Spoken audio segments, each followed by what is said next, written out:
صدر Pakistan Peoples party وسطی پنجاب چودھری قمر زمان کائرہ نے اپنے جیالوں کے ہمراہ گو نواز گو ریلی کا انعقاد کیا۔ پریس کلب گجرات میں ریلی سے خطاب کرتے ہوئے قمر زمان کائرہ نے کہا کہ وزیر اعظم میاں نواز شریف کے ملک میں مزدور کو اپنی مزدوری تک نہیں ملتی۔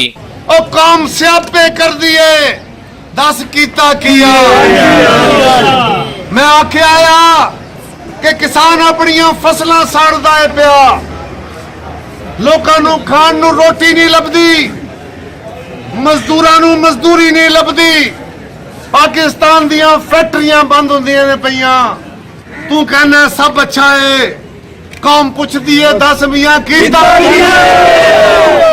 سید عابد علی، نیوز الرٹ، گجرات۔ مزید خبروں اور اپڈیٹس کے لیے وزٹ کیجیے newsalert.com.pk